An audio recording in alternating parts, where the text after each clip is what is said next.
I'm Mark Drury of Drury Outdoors, and every animal that walks through is a work of art. It's this giant painting. They're all special, they're all different. That's what the outdoors is all about. So come on in. This is pretty much command central for all things in Iowa. It's our equipment shed, but we also hang our deer here. We have a walk-in cooler, we have a little studio. We've got our board that we shoot on a lot. All things that occur here in the great state of Iowa generally start from this particular spot. Each and every spring for the past 25 years, I have an annual shed hunt. You look at the wall and you go, my goodness, this is crazy. Well, but I can't tell you how many miles this represents, how many years it represents, and how many stories it represents. That's a great reminder of just what the odds are to actually see a live 5.5-year-old or better deer, because more often than not, Mother Nature takes them out before they get there. It's an absolute treasure when you do kill one that's mature out there in the wild, and we oftentimes will mount that deer. It reminds you of what you learned from that particular whitetail. There's a deer on the wall that we call the fork buck, and for years I tried to hunt that deer, and he rewrote the book. Everything I thought I knew, I threw it out the window, and I had to really change. I started going where I didn't think he'd show up and having better success at seeing him than going where I thought he might show up. He was literally so unpredictable. The weather was horrible, deer weren't moving, he'd be on his feet at 12 o'clock, 1 o'clock in the afternoon. I'd get a picture of him on the north end of the farm. He's gonna be close to this bedding area. 99% of the whitetails I've ever hunted would be.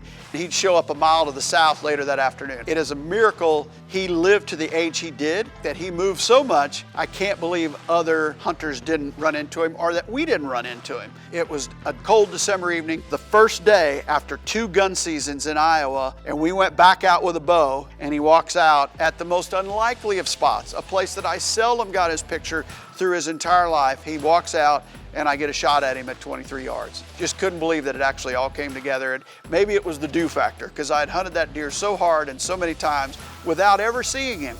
He's definitely one of my favorites just because we hunted him so hard and he was so difficult to run into. He was just a giant buck. He was 8.5 years old when I shot him, as is the case so often when you take a target animal. There's a little luck that's got to go your way, and we certainly had some that evening. A lot of planning for different hunts happens out here, and then a lot of celebration happens back here at the shed. I mean, we keep a lot of equipment here, do our shooting right here when we're getting ready to go, take a little batting practice before we head out. We have fries, we have cookouts, we have a lot of guests in. We entertain a lot, and it's really an enjoyable time out here. A lot of good memories out in this shed. And of course, we've got some mounts as well. We sure do enjoy sharing the outdoors with everybody and create a lot of memories through the years. The good old tracker. It looks dirty because it is. We use this thing a lot during spring turkey season, a lot in the off season, and this is an EV, so it's quiet. And it'll get you wherever you want to go, and it'll get you there fast. That's the thing that struck me about these units when I first got on it. You put it in rabbit mode, buddy, you better hold on.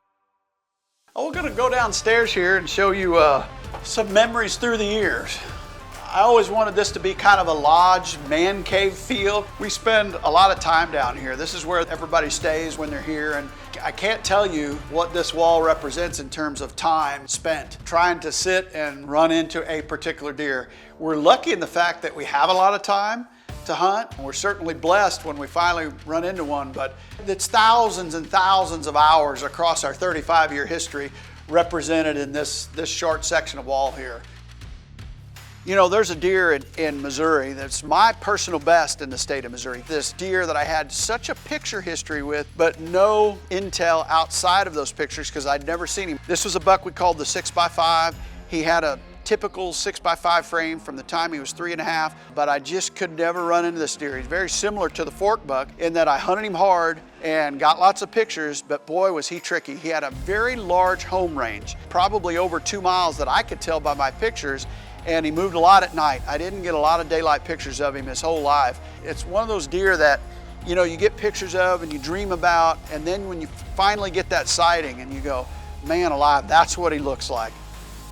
It's one of those moments in nature that take your breath away. You don't get that moment very often, and when you do, it's that memory that gets burned in your mind forever.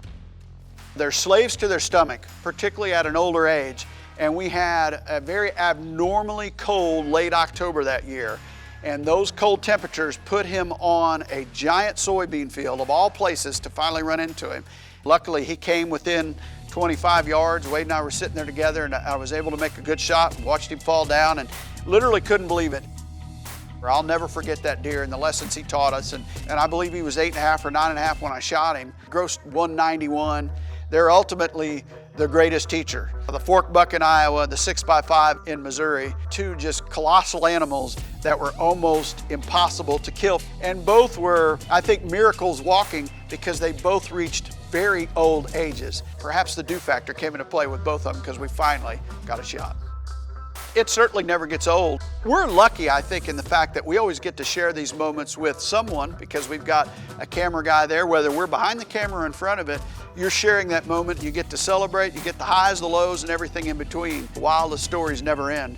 And there's a lot of truth to that, and I'm sure you can relate to that with your wildest story, whether it be your first deer, your last deer, the biggest deer, whatever it is. You can't go out there and expect success, but you can go out there and expect to make a great memory, regardless how often you're afield. That, to me, is what's so special about the great outdoors. It could just be a cold morning. It could be a feeling you get at sunrise. It could be a moment you had missing a deer or seeing a deer at a distance. Whatever it is, those are the stories that take us back to the hunting camp or to the local bar or to the local check station, sharing those stories, really enjoying the world that we all live in. And we got to leave it better than we found it. That's what it comes down to at the end of the day.